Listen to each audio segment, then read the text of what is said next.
কোরআনের প্রতি আমাদের 7টা দায়িত্ব। কয়টা বলেন? কোরআনের মাহফিল হয়, কিন্তু কোরআনের প্রতি আমাদের দায়িত্ব কয়টা? 7টা। সংক্ষিপ্ত। 1 নম্বর, কোরআনের প্রতি ঈমান আনা। বলেন, মুখস্থ করতে হবে। বলেন, কোরআনের প্রতি ঈমান আনা। আবার বলেন, 1 নম্বর দায়িত্ব কি?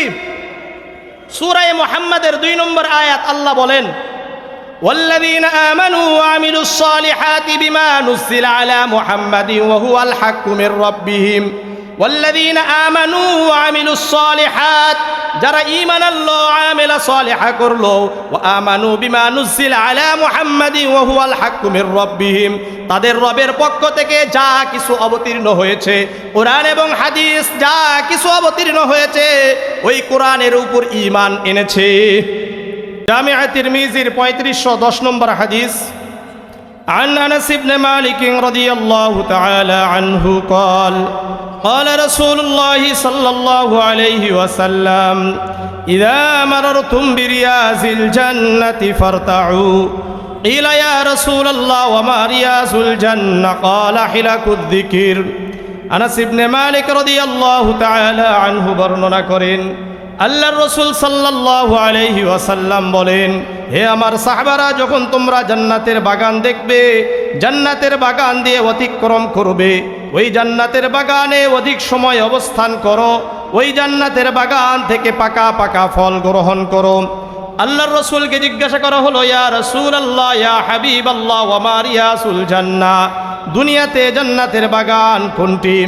আল্লাহর রাসূল বললেন, হিলাকুজ জিকির, জিকিরের হালকা সমূহ, কোরআন এবং হাদিসের চর্চা আলোচনা যেখানে হয়, ওই জায়গাটাকে আল্লাহর রাসূল জান্নাতের বাগান বলেছেন। সুতরাং আমরা কোথায় আছি? জান্নাতের বাগানে আছি। যারা বাহিরে দাঁড়িয়ে আছে তারা কোথায় আছে? তারা জান্নাতের বাগান থেকে বাহিরে আছে। আল্লাহ রাব্বুল আলামিন আমাদের সবাইকে জান্নাতের বাগানে বসার তৌফিক দান করেন। সহিহ মুসলিমের 6748 নম্বর হাদিস। عن أبي هريرة وأبي سعيد الخدري رضي الله تعالى عنهما أنهما شهدا على النبي صلى الله عليه وسلم قال لا يقعد قوم يذكرون الله إلا حفتهم الملائكة وغشيتهم الرحمة ونزلت عليهم السكينة وذكرهم الله في من عنده। আবু হুরায়রা এবং আবু সাঈদ দুইজন বিখ্যাত সাহাবী সাক্ষ্য প্রদান করেন, আল্লাহর রাসূল সাল্লাল্লাহু আলাইহি ওয়াসাল্লাম বলেন, যারা একমাত্র আল্লাহ তাআলাকে পাওয়ার জন্য একত্রিত হলো, অন্য কোনো উদ্দেশ্য থাকে না, আল্লাহ রাব্বুল আলামিন তাদেরকে 4টি পুরস্কার দান করবেন। 1 নম্বর, ইল্লা হাফাতহুমুল মালাইকা, যতক্ষণ পর্যন্ত আমরা বসে থাকবো আল্লাহ তাআলার ফেরেশতারা আমাদেরকে বেষ্টন করে রাখবেন। 2 নম্বর, গশিয়াতুহুমুর রাহমা, আল্লাহ তাআলা রহমত ঢেকে রাখবেন। 3 নম্বর, ওয়ানাজালাত আলাইহিমুস সাকিনাহ, আল্লাহ তাআলার শান্তি, আল্লাহ তাআলার সাকিনা অবতীর্ণ হতে থাকবে। 4 নম্বর, ওয়াযাকারাহুমুল্লাহু ফী মান ইনদা, আল্লাহ রাব্বুল আলামিন আমাদেরকে নিয়ে ফেরেশতাদের মাজলিসে গর্ব করতে থাকেন। আরেকটা হাদিস শুনেন, মুসনাদে আহমদের 12453 নম্বর হাদিস। عن أنس بن مالك رضي الله تعالى عنه قال قال رسول الله صلى الله عليه وسلم ما من قوم اجتمعوا يذكرون الله। আনাস ইবনে মালিক রাদিয়াল্লাহু তাআলা আনহু বর্ণনা করেন, আল্লাহর রাসূল সাল্লাল্লাহু আলাইহি ওয়াসাল্লাম বলেন, মা মিন কওমিন ইজতামিউ ইয়াযকুরুন আল্লাহ, যারা একমাত্র আল্লাহ তাআলাকে খুশি করার জন্য, আল্লাহ তাআলাকে স্মরণ করার জন্য একত্রিত হলো, লা ইউরিদুনা বিযালিকা ইল্লা ওয়াজহাহু, আল্লাহর সন্তুষ্টি ছাড়া অন্য কোনো উদ্দেশ্য থাকে না, ইল্লা নাদাহুম মুনাদিম মিনাস সামাই, আসমান থেকে একজন ঘোষণাকারী ঘোষণা করতে থাকে, আনকুমু মাগফুরাল লাকুম, তোমরা ওই মাজলিসকে শেষ করে এমনভাবে প্রত্যাবর্তন করবে, আল্লাহ রাব্বুল আলামিন তোমাদের গুনাহগুলোকে ক্ষমা করে দিবেন। ওয়াকাদ বুদ্দিলাস সাইয়্যাতুকুম হাসানাত, তোমাদের গুনাহগুলো নেকি দ্বারা পরিবর্তন করে দিবেন। আমাদের এখানে সুবহানাল্লাহ কম মনে হয়। সুবহানাল্লাহ, এক একটা সুবহানাল্লাহ, আলহামদুলিল্লাহ, লা ইলাহা ইল্লাল্লাহ, আল্লাহু আকবারের বিনিময়ে আল্লাহ তাআলা জান্নাতে একটি করে চারা গাছ লাগিয়ে দেন। আপনারা সুবহানাল্লাহ বলেন না? জামিআ তিরমিজির 3462 নম্বর হাদিস, عن عبد الله بن مسعود رضي الله تعالى عنه قال قال رسول الله صلى الله عليه وسلم لقيت إبراهيم ليلة أسري بي।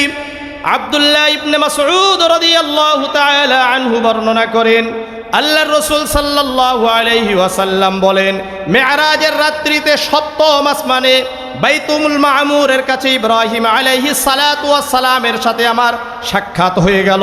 কোথায়? বাইতুল মামুরে। এখন আপনারা বলবেন যে এই হাদিসে বাইতুল মামুরে যে উনি আছেন এটা পাইলেন কোথায়? সহিহ মুসলিমের 300 নম্বর হাদিস। আল্লাহর রসুল যখন মেরাজের সফর করেছেন, সুম্মা আরজা বিনা ইলা সামাইস সাবিআ, আল্লাহর রসুল বলেন যখন আমাকে জিবরিল আলাইহিস সালাতু ওয়াস সালাম সপ্তম আসমানে নিয়ে গেলেন, ফাইদা আনা বি ইব্রাহিম আলাইহিস সালাতু ওয়াস সালাম মুসনিদান যাহরাহু ইলাল বাইতিল মামুর, তখন আমি গিয়ে দেখলাম ইব্রাহিম আলাইহিস সালাতু ওয়াস সালাম সপ্তম আসমানে বাইতুল মামুরে টেক দিয়ে বসে আছেন।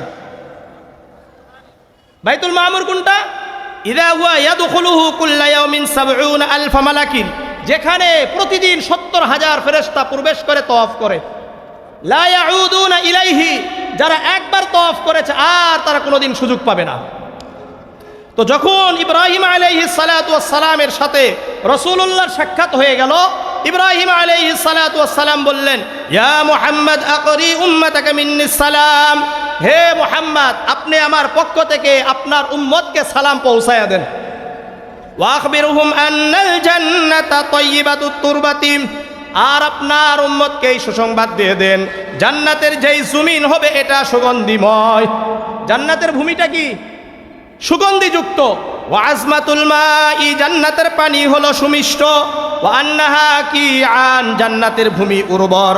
ওয়া আন্না গিরাসাহা সুবহানাল্লাহ আলহামদুলিল্লাহ লা ইলাহা ইল্লাল্লাহ আল্লাহু আকবার। আপনার উম্মতকে বলে দেন যদি তারা জান্নাতে গাছগাছালি চায়, ফল মূল চায়, তারা যেন সুবহানাল্লাহ বলে। যখন আপনার উম্মত সুবহানাল্লাহ বলবে জান্নাতে একটি চারা গাছ লেগে যাবে। আবার যখন বলবে আলহামদুলিল্লাহ, সঙ্গে সঙ্গে জান্নাতে আরেকটা চারা গাছ লেগে যাবে। যখন বলবে লা ইলাহা ইল্লাল্লাহ, আরেকটা গাছ লেগে যাবে। আবার যখন বলবে আল্লাহু আকবার, সঙ্গে সঙ্গে জান্নাতে একটি চারা গাছ লেগে যাবে। তাহলে বলবেন তো ইনশাআল্লাহ? তো ওই যে হাদিস বললাম সুনানে মুসনাদে আহমদের ১২,৪৫৩ নম্বর হাদিস, যারা শেষ পর্যন্ত বসে থাকবে তাদের গুনাহ আল্লাহ মাফ করে দিবেন। ওয়াকাদ বুদ্দিলাস সাইয়্যাতুকুম হাসানাত, গুনাহগুলো নেকি দ্বারা পরিবর্তন করে দিবেন। তারা কারা কারা শেষ পর্যন্ত বসবেন ইনশাআল্লাহ? বসবেন তো ইনশাআল্লাহ? শুনেন, আপনারা এই যে হাদিসটাকে সাধারণ মনে করেন, সাহাবারা তাবিঈনরা এক একটা হাদিসের জন্য কি পরিমাণ সফর করেছেন, কষ্ট করেছেন, একটা হাদিস বললে বুঝতে পারবেন। সুনানে ইবনে মাজাহ 223 নম্বর হাদিস, আন কাসীর ইবনে কাইস, কাসীর ইবনে কাইস বলেন, قال كنت جالسا عند ابي الدرداء في مسجد دمشق, দিমাশকের মসজিদে আমি আবু দারদা রাদিয়াল্লাহু তাআলা আনহুর কাছে বসা ছিলাম। ফাআতাহু রাজুলুন, একজন ব্যক্তি আবু দারদা রাদিয়াল্লাহু তাআলা আনহুর কাছে আসলেন, এসে বললেন, ইয়া আবু দারদা, হে আবু দারদা, আতাইতুকা মিনাল মাদিনাতি, মাদিনাতির রাসূল সাল্লাল্লাহু আলাইহি ওয়াসাল্লাম লিহাদিসিন, আমি মদিনা থেকে, আল্লাহর রাসূলের শহর থেকে আপনার কাছে প্রায় 1500 কিলোমিটার অতিক্রম করে আসছি। কয়টা হাদিসের জন্য? একটা হাদিসের জন্য। বালাগানি আন্নাকা তুহাদ্দিসু বিহি আনিন নবী সাল্লাল্লাহু আলাইহি ওয়াসাল্লাম, যে হাদিস আপনি রাসূলুল্লাহ থেকে বর্ণনা করেছেন, আমি শুনেছি আপনি একটা হাদিস আল্লাহর রাসূল থেকে বর্ণনা করেছেন, ওই হাদিসটা শোনার জন্য আমি আপনার কাছে আসছি। তখন আবু দারদা রাদিয়াল্লাহু তাআলা আনহু তাকে দুটা প্রশ্ন করলেন, যা আবিকা তিজারাতুন, তুমি কি এখানে ব্যবসায়ীর উদ্দেশ্যে আসার পরে মনে করলা যে আবু দারদার কাছ থেকে একটা হাদিস শুনে আসি? আসছো কিসের উদ্দেশ্যে? ব্যবসায়ের উদ্দেশ্যে? তখন ওই ব্যক্তি বললেন, না না, আমি ব্যবসায়ীর উদ্দেশ্যে এখানে আসি নাই। ওয়ালা জাবিকা গায়রুহু, আবার আবু দারদা রাদিয়াল্লাহু তাআলা আনহু বললেন, এই শোনো, তুমি কি অন্য কোনো উদ্দেশ্য আসছো? আসার পরে মনে করলা যে না, যাই একটা আবু দারদা থেকে হাদিস শুনে আসি। ওই ব্যক্তি বলেন, না না, আমি এরকম নয়, শুধুমাত্র আপনার কাছ থেকে হাদিসটা শোনার জন্যই আসছি। তখন আবু দারদা রাদিয়াল্লাহু তাআলা আনহু বলেন, সামিআতু রাসূলুল্লাহি সাল্লাল্লাহু আলাইহি ওয়াসাল্লাম ইয়াকুল, আমি আল্লাহর রাসূলকে বলতে শুনেছি, মান সালাকা তরিকান ইয়ালতামিসু ফীহি ইলমান সাহহালাল্লাহু লাহু বিহি তরিকান ইলাল জান্নাহ। যে ব্যক্তি ইলম অর্জন করার জন্য, কোরআন এবং হাদিস জানার জন্য কোনো একটা পথ অবলম্বন করলো, আল্লাহ রাব্বুল আলামিন ওই ব্যক্তিদের জন্য জান্নাতের রাস্তা সহজ করে দিবেন। আজকে যদি আপনাদের এখানে আসা হয় যে আল্লাহর রসুলের কথাগুলো শিখব, তাহলে আমার আপনার জান্নাতের রাস্তাও আল্লাহ সহজ করে দেবেন। ওয়াইন্না তালিবাল ইলমি ইস্তাগফিরু লাহু মান ফিস সামাই ওয়াল আরদি হাত্তাল হিতানু ফিল মাই। আর আমার আপনার উদ্দেশ্য যদি হয় কোরআন এবং হাদিসের ছাত্র হওয়া, তাহলে আসমান এবং জমিনের মধ্যে যত প্রাণী রয়েছে, এমনকি সমুদ্রের মাছ পর্যন্ত আমার আপনার জন্য মাগফিরাতের দোয়া করবেন। আল্লাহকে বলবেন, আল্লাহ তাদেরকে আপনি মাফ করে দেন, তাদেরকে আপনি মাফ করে দেন, তাদেরকে আপনি মাফ করে দেন। তাহলে কি পরিমাণ কষ্ট করেছেন। সুতরাং এই হাদিস আজকে সহিহ বুখারীর লাস্ট হাদিস আপনাদের সামনে বলা হবে। আমাদের মাদ্রাসার মুহতামিম সাহেব হুজুর পীরে কামেল আলহাস আল্লামা মুফতি হেলাল উদ্দিন আফতাবি হাফিজাহুল্লাহ, উনি শেষ হাদিসটা আপনাদের সামনে আলোচনা করবেন। আমরা ইনশাআল্লাহ ওনার এই আলোচনা শেষে আমরা যেই ছাত্ররা এই হাদিসগুলো পড়েছে 1 বছর ধরে, তাদের এই অবস্থা, তাদেরকে সম্মান করা, এটা আমার আপনারই দায়িত্ব। আজকে আপনি যদি এই সম্মানগুলো না করি, 2 দিন পরে দেখা যাবে হাদিসের প্রতি মানুষদের যে আগ্রহ, এটাই নষ্ট হয়ে যাবে। যেহেতু আমরা অনেকেই এটা পড়ার সৌভাগ্য হয় না, কিন্তু যারা পড়ে তাদেরকে সম্মান করা, এটা আমার আপনার জন্য অপরিহার্য। আজকে যদি তাদেরকে সম্মান না করেন, তাহলে মুফতি আরিফ বিন হাবিব আর তৈরি হবে না। কথা বুঝে আসছে? এই জন্য ইনশাআল্লাহ আমরা শেষ পর্যন্ত বসবো তো ইনশাআল্লাহ। আল্লাহ আমাদেরকে কবুল করেন, আল্লাহ আমাদেরকে কবুল করেন। সংক্ষিপ্ত কথা, যেহেতু মাদ্রাসার মাহফিল, আমি আপনাদের কাছে সংক্ষিপ্ত কথা বলি। কোরআনের প্রতি আমাদের 7টা দায়িত্ব। কয়টা বলেন? কোরআনের মাহফিল হয়, কিন্তু কোরআনের প্রতি আমাদের দায়িত্ব কয়টা? 7টা। সংক্ষিপ্ত। 1 নম্বর, কোরআনের প্রতি ঈমান আনা। বলেন, মুখস্থ করতে হবে। বলেন, কোরআনের প্রতি ঈমান আনা। আবার বলেন, 1 নম্বর দায়িত্ব কি?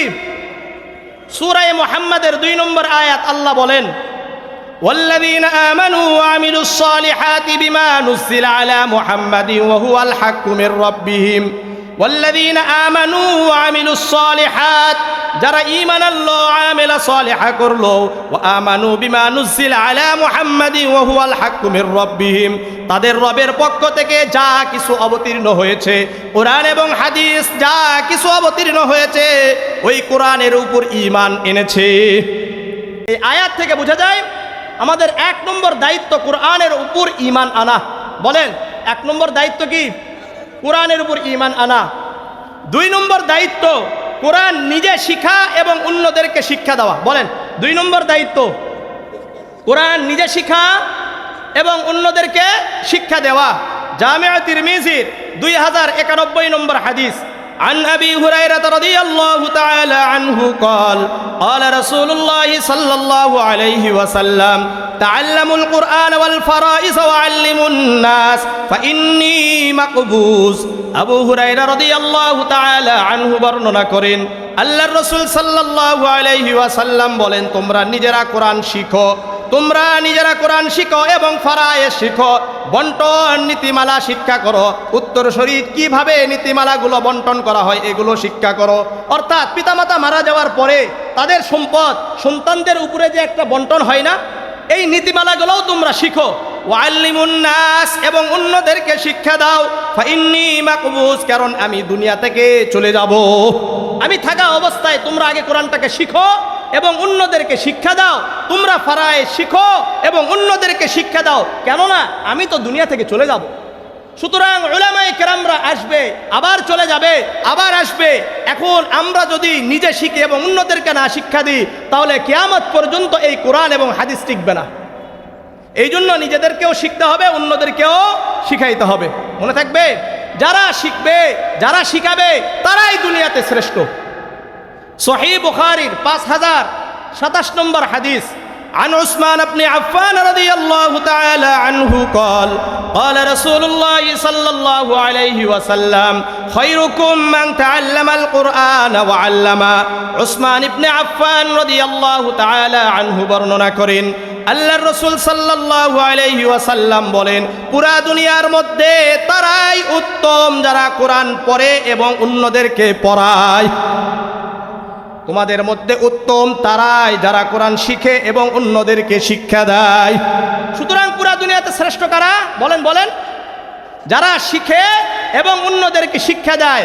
আপনারা শুনেন, আপনারা শিখছেন, জানাচ্ছেন, আপনারাই উত্তম।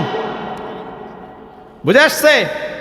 তাহলে দ্বিতীয় নম্বর দায়িত্ব, 1 নম্বর দায়িত্ব আবার বলেন আমার সাথে, শুনেন। মাহফিলগুলো হলো, একটা হলো ক্লাস, বুঝছেন? কি বলেন? ক্লাস। এখানে আসলাম, যেমন গীবতের উপরে শায়েখের আলোচনা শুনলেন সবাই, 8টা কি আছে? ভয়াবহ আছে, ভয়াবহতা শাস্তি আছে, এভাবে বিভিন্ন আলোচনা আছে। এগুলো একটা করে ক্লাস। ঠিক তেমনিভাবে এটা আরেকটা ক্লাস, যে এটা স্পষ্ট করে নিয়ে যান যে কোরআনের প্রতি আমাদের দায়িত্ব কয়টা? 7টা। এটা মুখস্থ করে যাবেন। 1 নম্বর ঈমান আনা, বলেন। 2 নম্বর নিজে কোরআন শিখা এবং অন্যদেরকে শিক্ষা দেওয়া। যারা কোরআন শিখে এবং অন্যদেরকে শিক্ষা দেয়, যারা কোরআন তেলাওয়াত করবে, তাদের ফায়দা কি? তারা শিখবে এবং অন্যদেরকে শিক্ষা দিবে। 3 নম্বর দায়িত্ব কোরআন তেলাওয়াত করা, বলেন। শিখলে হবে না, শিখালেও হবে না, বরং কোরআনটাকে সর্বদা আমাদেরকে তেলাওয়াত করতে হবে। সূরাতুল আনকাবুতের 45 নম্বর আয়াতে আল্লাহ বলেন, উতলু মা উহিয়া ইলাইকা মিনাল কিতাব। হে নবী, আপনি তেলাওয়াত করেন যা কিছু আপনার উপর অবতীর্ণ করা হয়েছে। রাসূল কি কোরআন তেলাওয়াত করতো না? করতো কি করতো না? মূলত রাসূলুল্লাহকে এই আদেশ করার অর্থ হলো, নবী মুহাম্মদ সাল্লাল্লাহু আলাইহি ওয়াসাল্লামের যত উম্মত কিয়ামত পর্যন্ত আসবে, সবাই কোরআন তেলাওয়াত করবে। সবাই কি করবে? কোরআন তেলাওয়াত করবে। সূরাতুল বাকারার 121 নম্বর আয়াত আল্লাহ বলেন, الذين آتيناهم الكتاب يتلونه حق تلاوته। الذين آتيناهم الكتاب, আমি আল্লাহ তাদেরকে কিতাব দান করলাম, কোরআন দান করলাম। ইয়াতলুনা কিতাবাল্লাহি হাক্কা তিলাওয়াতিহি, তারা কোরআনের যথাযথভাবে মূল্যায়ন করে, হক আদায় করে কোরআনের তেলাওয়াত করবে। সুতরাং আমাদের 3য় নম্বর দায়িত্ব হলো কোরআন তেলাওয়াত করা। যারা কোরআন তেলাওয়াত করে, প্রতিটি অক্ষরে অক্ষরে আল্লাহ রাব্বুল আলামিন 10টি করে নেকি দান করবেন। জামিআ তিরমিজির 2910 নম্বর হাদিস, عن عبد الله بن مسعود رضي الله تعالى عنه قال قال رسول الله صلى الله عليه وسلم من قرأ حرفا من كتاب الله فله به حسنة والحسنة بعشر أمثالها لا أقول ألف لام ميم حرف ولكن ألف حرف ولام حرف وميم حرف। আব্দুল্লাহ ইবনে মাসউদ রাদিয়াল্লাহু তাআলা আনহু বর্ণনা করেন, আল্লাহর রাসূল সাল্লাল্লাহু আলাইহি ওয়াসাল্লাম বলেন, তোমাদের মধ্যে যে ব্যক্তি কোরআনের একটি অক্ষর তেলাওয়াত করলো, একটি অক্ষর পড়লো, কয়টি অক্ষর? একটি অক্ষর তেলাওয়াত করলো, পড়লো, আল্লাহ রাব্বুল আলামিন এই একটি অক্ষরের বিনিময়ে 10টি করে নেকি দান করবেন। আল্লাহর রাসূল বলেন, লা আকুলু আলিফ লাম মিম হারফুন, আমি কিন্তু এটা বলি নাই আলিফ লাম মিম একটি অক্ষর, ওয়ালাকিন আলিফুন হারফুন, বরং আমি বলি আলিফ একটি অক্ষর, লামুন হারফুন লাম একটি অক্ষর, ও মিমুন হারফুন মিম একটি অক্ষর। সুতরাং আলিফ লাম মিম পড়ার সঙ্গে সঙ্গে আল্লাহ রাব্বুল আলামিন আমাদের আমলনামায় 30টি নেকি দান করেন। কত নেকি? 30টি নেকি। দেখেন, এই হাদিস থেকে আরেকটা মেসেজ আছে, আরেকটা বিষয় আছে, সেটা হলো আলিফ লাম মিম এগুলো কি? আল হুরুফুল মুকাত্তাআত, মানে বিচ্ছিন্ন হরফ, যেগুলোর অর্থ আল্লাহ, আল্লাহর রাসূল ছাড়া আর কেউ জানে না। আল্লাহর রসুল এই 3টি অক্ষর আলিফ লাম মিম বলার অর্থ হলো আল্লাহর রসুল এটা বুঝাইতে চেয়েছেন যেহেতু তোমরা এটার অর্থ কিয়ামত পর্যন্ত কোনো উম্মত জানতে পারবা না, সুতরাং বোঝা যায় কোরআন বুঝে পড়লেও সওয়াব, না বুঝে পড়লেও সওয়াব। কোরআন বুঝে পড়লেও সওয়াব, না বুঝে পড়লেও সওয়াব। কিন্তু কোরআনের পূর্ণাঙ্গ হক তখনই হবে যখন কোরআনকে শুদ্ধ করে তেলাওয়াত করব এবং কোরআনের অর্থগুলো বুঝব। এর অর্থ আবার এটা নয় যে কোরআনকে বোঝার চেষ্টা করব না, কিন্তু সবাই তো আর বুঝতে পারবে না। কিন্তু যদি তেলাওয়াত করে আল্লাহ রাব্বুল আলামিন নেকি দান করবেন। বুঝে আসছে? কথা বুঝেন তো নাকি?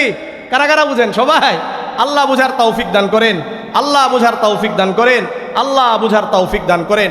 এই কোরআন পড়লে, এই কোরআনের উপর যদি আমরা আমল করি, আল্লাহ রাব্বুল আলামিন দুনিয়াতে আমাদেরকে শ্রেষ্ঠত্ব দান করবেন, সম্মানিত করবেন। সুনানে ইবনে মাজার 218 নম্বর হাদিস, عن عمر بن الخطاب رضي الله تعالى عنه قال قال رسول الله صلى الله عليه وسلم إن الله يرفع بهذا الكتاب أقواما ويضع به آخرين। উমর ইবনুল খাত্তাব রাদিয়াল্লাহু তাআলা আনহু বর্ণনা করেন আল্লাহর রাসূল সাল্লাল্লাহু আলাইহি ওয়াসাল্লাম বলেন, নিশ্চয় এই কোরআনের কারণে অনেক মানুষদেরকে, অনেক সম্প্রদায়কে আল্লাহ তাআলা সম্মানিত করেছেন। সম্মান কিসের কারণে? কোরআনের কারণে। ওয়ায়াদউ বিহি আখারিন, আবার এই কোরআনের কারণে অনেক মানুষ, অনেক সম্প্রদায়, অনেক রাষ্ট্রকে আল্লাহ তাআলা লাঞ্ছিত করেছে। যারা কোরআন পড়ে, কোরআনের উপর আমল করে, কোরআনের পক্ষে কথা বলে, আল্লাহ তাআলা তাদেরকে কোরআনের কারণে সম্মানিত করবেন। আর যারা কোরআনের বিপক্ষে চলবে, আল্লাহ তাআলা এই কোরআনের কারণে তাদেরকে লাঞ্ছিত করবেন। সুতরাং কোরআন পড়ব তো ইনশাআল্লাহ। আর যেই সমস্ত বাবা মারা তাদের সন্তানদেরকে কোরআন পড়াবেন, তাদের জন্য একটা হাদিস বলি। আর যেই সমস্ত আত্মীয় স্বজনরা কোনো একজন ব্যক্তিকে, কোনো একটা ছেলেকে হাফেজ বানাবেন, তাদের জন্য একটা হাদিস। সুনানে আবি দাউদের 1453 নম্বর হাদিস, عن سالم بن معاذ الجهني رضي الله تعالى عنه قال قال رسول الله صلى الله عليه وسلم من قرأ القرآن وعمل بما فيه ألبس والداه تاجا يوم القيامة। মুআয আল জুহানী রাদিয়াল্লাহু তাআলা আনহু বর্ণনা করেন আল্লাহর রাসূল সাল্লাল্লাহু আলাইহি ওয়াসাল্লাম বলেন, যে ব্যক্তি কোরআন পড়লো, কোরআনের উপর আমল করলো, যে একটা ছেলে হাফেজ হলো, এর উপর আবার আমল করলো, উলবিসা ওয়ালিদাহু তাজান ইয়াউমাল কিয়ামাহ, কিয়ামতের ময়দানে ওই হাফেজে কোরআনের পিতা মাতার মাথায় মুকুট পরিধান করাবে। কেমন মুকুট? নূরের মুকুট, আলোর মুকুট। বলেন সুবহানাল্লাহ। যাওউহু আহসানু মিন যাওই শামসি ফি বুয়ুতিদ দুনিয়া লাউ কানাত ফিকুম ফামা যান্নুকুম বিল্লাযী আমিলা বিহাযা। আল্লাহর রাসূল বলেন, এই যে মুকুটটা পরিধান করাবেন, এই মুকুটের আলোটা কেমন হবে? সূর্যের আলো থেকেও বেশি, সূর্যের আলো থেকেও বেশি হবে। দুনিয়াতে একটা ঘর আছে, এই ঘরের ভিতরে যদি সূর্যকে ঢুকিয়ে দেওয়া হয় তাহলে আলোটা কেমন হবে? এরপরে রাসূল বলেন, ফামা যান্নুকুম বিল্লাযী আমিলা বিহাযা, এই শোনো, যেই ছেলের, যেই আলেমের, যেই হাফেজে কোরআনের বাবা মাকে এই সম্মান করা হবে, তাহলে ওই হাফেজকে আল্লাহ তাআলা কি সম্মান দান করবেন? আর যারা আমরা আত্মীয় স্বজন আছি, একটা ছেলে পড়াশোনা করতে পারে না, হাফেজ বানানোর চেষ্টা করছি, তাদের জন্য একটা হাদিস শুনেন। জামিআ তিরমিজির 2905 নম্বর হাদিস, عن علي بن أبي طالب رضي الله تعالى عنه قال قال رسول الله صلى الله عليه وسلم من قرأ القرآن واستظهره فأحل حلاله وحرم حرامه وادخله الله به الجنة। আলী ইবনে আবি তালিব রাদিয়াল্লাহু তাআলা আনহু বর্ণনা করেন আল্লাহর রাসূল সাল্লাল্লাহু আলাইহি ওয়াসাল্লাম বলেন, যে ছেলেটা কোরআন পড়লো, কোরআনের হাফেজ হলো, কোরআন পড়েছে, কোরআনের হাফেজ হয়েছে, ফাহাল্লা হালালাহু ওয়া হাররামা হারামাহু, কোরআন যেটাকে হালাল বলে সেটাকে হালাল জেনেছে, ওয়া হাররামা হারামাহু, কোরআন যেটাকে হারাম বলেছে, যেটাকে হারাম বলে সেটাকে ত্যাগ করেছে, সেটাকে ছেড়ে দিয়েছে। বুঝে আসছে? আদখালাহুল্লাহু বিহিল জান্নাহ, আল্লাহ রাব্বুল আলামিন এই কোরআনের কারণে ওই ব্যক্তিটাকে, ওই হাফেজে কোরআনকে জান্নাতে প্রবেশ করে দিবেন। ওয়া শাফাআহু ফি আশরাতিন মিন আহলি বাইতিহি কুল্লুহুম ওয়াজাবাত লাহুন নার, আর ওই হাফেজে কোরআনকে আল্লাহ রাব্বুল আলামিন এমন একটা শক্তি দিয়ে দিবেন যে এই ছেলেটা, এই হাফেজে কোরআন তার পরিবার, তার আত্মীয় স্বজনদের মধ্যে যাদের জন্য জাহান্নাম ওয়াজিব হয়ে গেছে তাদের জন্য সুপারিশ করবে, আল্লাহ রাব্বুল আলামিন তাদের সুপারিশ কবুল করে তাদেরকেও জান্নাত দিয়ে দিবেন। সুতরাং আমরা নিজেরা কোরআন পড়ব এবং আমাদের সন্তানদেরকে কোরআন পড়াবো তো ইনশাআল্লাহ, আল্লাহ রাব্বুল আলামিন কবুল করেন।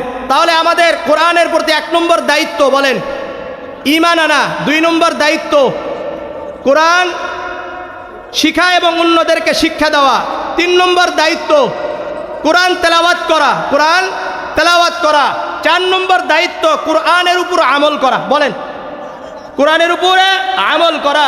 সূরাতুল আরাফের 3 নম্বর আয়াত আল্লাহ বলেন ইত্তাবিউ মা উনজিলা ইলাইকুম মির রাব্বিকুম ওয়া লা তাত্তাবিউ মিন দুনিহি আউলিয়া।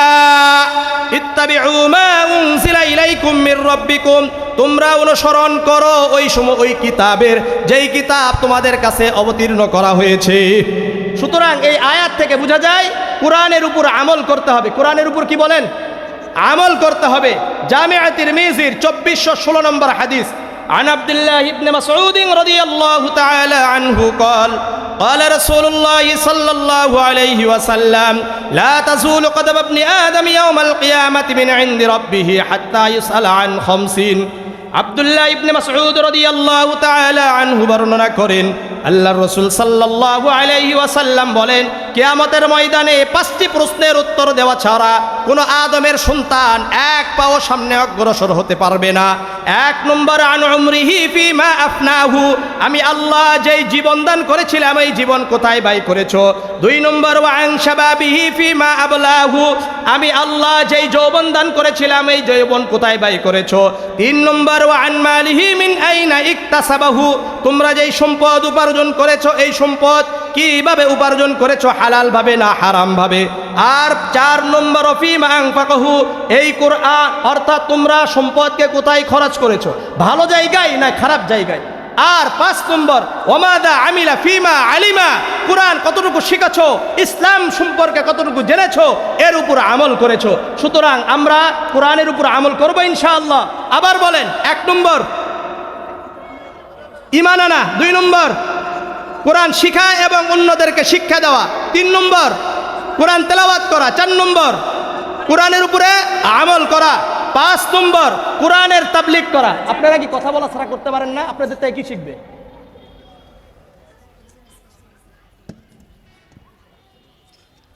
কোরআনের উপর কি করা? আমল করা, কোরআনের উপরে আমল করা।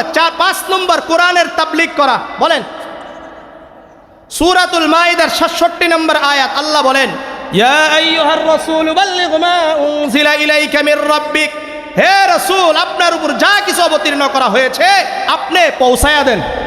কি করতে বলছেন? পৌঁছায়া দিতে বলেছেন, তাবলীগ করতে বলেছেন। সহিহ বুখারীর 3461 নম্বর হাদিস, আন আব্দুল্লাহ ইবনে আমর রাদিয়াল্লাহু তাআলা আনহু قال قال رسول الله صلى الله عليه وسلم বাল্লিগু আন্নী ওয়ালাউ আয়াহ, নবী বলেন আমার কাছ থেকে তোমরা যদি একটি আয়াত একটি অক্ষর শিখো এবার এটা অন্যদেরকে পৌঁছায়া দাও, এটা অন্যদেরকে পৌঁছায়া দাও। সিলসিলাতুস সাহিহা একটা কিতাব আছে, এই কিতাবের 27 নম্বর হাদিস আল্লাহ রাসূল বলেন ফালইউবাল্লিগুশ শাহিদুল গায়বা মিনকুম, যারা তোমরা এখানে উপস্থিত আছো তারা অনুপস্থিতদেরকে পৌঁছায়া দাও। তাহলে আমার সাথে আরেকবার বলেন কোরআনের উপর 1 নম্বর দায়িত্ব, 2 নম্বর, 3 নম্বর, 4 নম্বর, 5 নম্বর কোরআনের তাবলীগ করা। বলেন 6 নম্বর কোরআন অনুযায়ী ব্যক্তিগত জীবন থেকে নিয়ে রাষ্ট্রীয় জীবন পর্যন্ত পরিচালনা করা। সূরাতুল মাইদার 44 নম্বর আয়াত আল্লাহ বলেন ওমান লাম ইয়াহকুম বিমা আনজালাল্লাহু ফাউলাইকা হুমুল কাফিরুন, যারা কোরআন অনুযায়ী সিদ্ধান্ত গ্রহণ করে না তারা কাফের। ওমান লাম ইয়াহকুম বিমা আনজালাল্লাহু ফাউলাইকা হুমুয যালিমুন, যারা কোরআন অনুযায়ী সিদ্ধান্ত গ্রহণ করে না তারা জালেম। ওমান লাম ইয়াহকুম বিমা আনজালাল্লাহু ফাউলাইকা হুমুল ফাসিকুন, যারা কোরআন অনুযায়ী সিদ্ধান্ত গ্রহণ করে না তারা ফাসিক। তাহলে কয় নম্বর গেল? 6। 7 নম্বর কোরআনকে ঔষধ হিসাবে গ্রহণ করা। বলেন আবার বলেন সূরা ইউনূসের 57 নম্বর আয়াত আল্লাহ বলেন, ইয়া আইয়ুহান নাসু ক্বাদ জাআতকুম মাউইযাতুম মির রাব্বিকুম ওয়া শিফাউল লিমা ফিস সুদূর। হে লোক সকল, তোমাদের কাছে তোমাদের রবের পক্ষ থেকে নসিহত উপদেশ এসেছে, ওয়া শিফাউল লিমা ফিস সুদূর, তোমাদের অন্তরে যে রোগ আছে এটা আরোগ্য হিসাবেও কোরআন এসেছে। কি আসছে? কোরআন এসেছে। বিশেষ করে সূরাতুল ফাতিহা এটা রোগ নিরাময়কারী। ফি ফাতিহাতিল কিতাব শিফাউন লিকুল্লি দাইন, সূরানে দারিমির 3413 নম্বর হাদিস। এটা আল্লাহর রাসূল বলেন, ফি ফাতিহাতিল কিতাব শিফাউন লিখবেন। করা যাবে ইনশাআল্লাহ। আমার সাথে আরেকবার বলেন, কোরআনের প্রতি আমাদের দায়িত্ব। 2 নম্বর দায়িত্ব, 3 নম্বর দায়িত্ব, 4 নম্বর দায়িত্ব, 5 নম্বর দায়িত্ব তাবলীগ করা, 6 নম্বর দায়িত্ব